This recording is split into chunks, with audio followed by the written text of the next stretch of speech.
As segundas moradas, ela vai fazer a seguinte descrição. São pessoas que já começam a ter oração.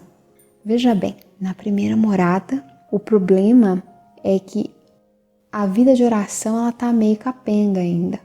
Então a alma começa a ter vida de oração na segunda morada. E aí, quando ela diz vida de oração, é itinerário mesmo, né? É realmente ter de fato a oração incluída dentro da dinâmica da vida. E ela continua. Também começam a entender o quanto lhes importa não ficar na primeira morada. Então essa alma ela já começa a ter uma coisa que é uma agudeza de consciência. Começa a ter uma sensibilidade de que aquele lugar em que ela está ainda não está suficiente. Tem outras coisas, tem outros passos que ela precisa dar. Geralmente, ela continua, não tem firmeza de passar adiante. Embora tenha agudeza, tenha se esforçado para ter alguma oração, não tem firmeza. Porque não saem das ocasiões de pecado. E aí nós temos um ponto importante. A primeira morada é uma morada em que, como eu disse, ela tem janelas. E a alma, ela ainda está muito envolta, o próprio comportamento dela, os pensamentos dela, tudo envolta na realidade do pecado. Então, a própria forma como ela vê a vida. Na segunda morada, a alma começa a ter alguma clareza. Isso porque aumenta a dedicação à vida de oração. Mas as ocasiões de pecado são um ponto. Não consegue fugir das ocasiões de pecado. Ela continua, sofre por sentir que Deus a chama, mas não consegue fazer o que Ele manda. E aqui nós temos aquele ponto da alma escutar, ler alguma coisa, ver alguém que admira, enfim, N coisas. Percebe que aquele chamado é para ela, mas não consegue colocar em prática. Esses chamamentos, ela vai dizer, não são chamamentos de locução interior, não tem nada disso. Então aqui na segunda morada, a gente tem uns fachos da luz vinda do centro do castelo, muito fraquinho. Mas a ação de Deus nessa alma vem exclusivamente, praticamente, de palavras de pessoas virtuosas, de sermões, de leituras, e também podem vir por situações da vida. Então, doenças, sofrimentos, emoções no momento de oração. Essas emoções, elas são um entendimento de alguma coisa. Então, às vezes a alma está rezando e ali ela tem uma nova visão de um problema ou de alguma coisa que ela está fazendo ou de algum comportamento, ou surge o pensamento de uma palestra que ela escutou, de algo que ela leu. E Deus usa essa bagagem que a alma começa a formar na segunda morada para falar com essa alma. E ela ainda diz, estes momentos têm Deus em grande conta, mesmo se são momentos que têm baixo fervor. E a gente costuma confundir, né? A gente acha que a alma, nossa, ela está toda envolta ali, abrasada. Não. Na segunda morada, assim como em outras moradas também, a alma vai rezar porque Deus é Deus. Tem relação novamente com o que falei anteriormente a respeito do amor de apreço e não o amor sensível.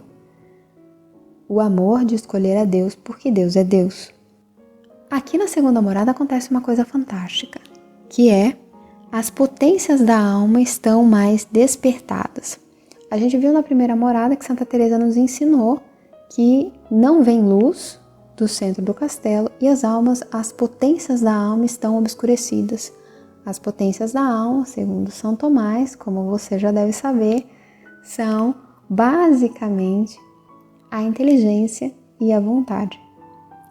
Então, a inteligência está obscurecida, mas começa a clarear e despertar na segunda morada, também porque vai recebendo mais nutrição através de sermões, leituras, que a própria alma vai buscando. E a vontade, ela começa a se manifestar em prol do bem, que é o desejo de corresponder aos chamados de Deus. E aí, é claro, ela ensina, o demônio aumenta a artilharia. Então ele vai começar a colocar na alma sensações de medo, colocar na alma uma saudade de coisas que ela deixou. Ela sente que ela deveria fazer penitência. Então ela começa a perceber na segunda morada que ela precisa fazer penitência para conseguir dominar ali a vontade, fazer o império da alma sobre o corpo, mas o demônio gera nela medo dela ficar doente, medo dela ter um piripaque, começa a colocar todas as fraquezas dela à frente dela, de que ela já tem uma saúde debilitada, que ela já é franzina, que já é magra, ou que já tem não sei o que na saúde, enfim.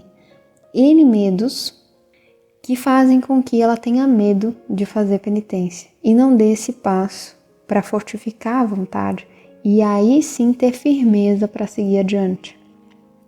Ela ainda fala: o costume de viver entre 1000 vaidades e o ver que todo mundo trata disso põe tudo a perder. Tem 2 pontos principais na segunda morada, que é a questão da penitência, conseguir romper esses medos e, por fim, fazer através da penitência uma dilatação tal na alma que o facho de luz entre com mais capacidade de despertar o restante que falta das potências, né? E também é preciso fazer uma seleção do conjunto de vozes, que é o que eu falei no começo desse projeto de podcasts. Existe um podcast específico a respeito disso, que é tomar cuidado com as pessoas que se usa como referência, o conjunto de vozes, porque seguir o que todo mundo segue é o que coloca tudo a perder na segunda morada. Em todas as moradas, mas aqui é crucial. Então ela dá esse seguinte conselho: para sarar é preciso se submeter a repetidas curas. E aqui entra aquela percepção dos padres do deserto a respeito de que nós somos almas que precisamos ser curadas e que nós estamos doentes e, portanto, nós precisamos nos expor e nos dispor à cura que vem de Deus. E que nós precisamos fazer muitos trabalhos em prol dessa cura, porque se o demônio vê que por seus costumes e qualidades a alma pode adiantar-se, ele então irá atacar mais. Na segunda morada, é uma morada em que a alma começa a aumentar a dose de oração, ela vai começar a ter rompantes para penitência e o demônio vai aumentar a artilharia, usando muitas vezes o conjunto de vozes, as vaidades, as fraquezas, para fazer com que ela volte a ter como referência, ou tenha como referência as pessoas que a faça retroceder, ou pelo menos parar. E Santa Teresa diz que parar já é retroceder.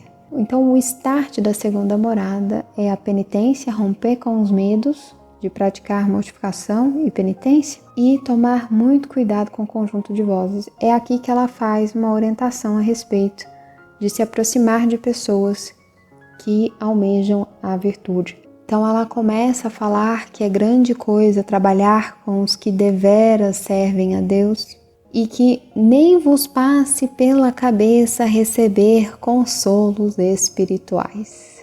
Então quentinho no coração, ver coisa, ter locução interior, esqueça.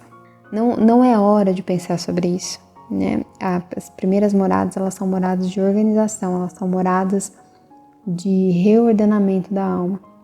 Ela também diz e aconselha que se deve empenhar para começar a ter oração e tornar sua a vontade de Deus, que é começar a rezar em prol dessa conformidade com a vontade divina. Ela também dá o conselho de não pensar em coisas ocultas. Aqui tem 2 sentidos, um em relação às próprias coisas místicas, a querer saber sobre coisas muito elevadas e também querer falar sobre elas, né?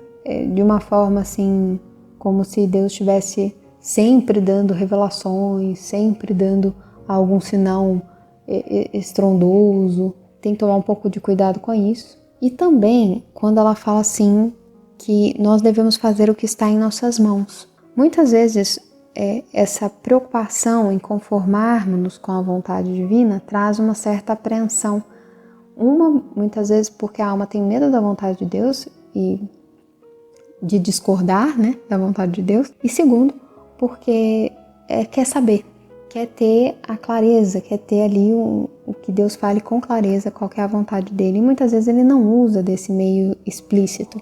Então ela já dá o conselho: não pense em coisas ocultas. Se ele não manifestou ainda, é porque está oculto. E faz o que está em nossas mãos. E o que está em nossas mãos é fazer uso das ferramentas de santidade que a igreja já nos dá. Então, a comunhão, a confissão, as leituras, as catequeses, as formações, os sermões, isso já está em nossas mãos, e principalmente a vida de oração. Para finalizar, além da penitência e do conjunto de vozes, ela fala que é importante, que é um start para a próxima morada, não desanimar, porque obviamente a alma vai ficar mais envolta em combates, mas por outro lado ela também ela tem mais clareza dessa realidade, do porquê que ela está passando por aquilo. Ela diz, por fim, que é importante não desanimar, porque o Senhor fará com que tudo seja para o nosso proveito, se o buscamos de verdade, contanto que não deixemos aquilo que começamos a fazer. Essa é a segunda morada.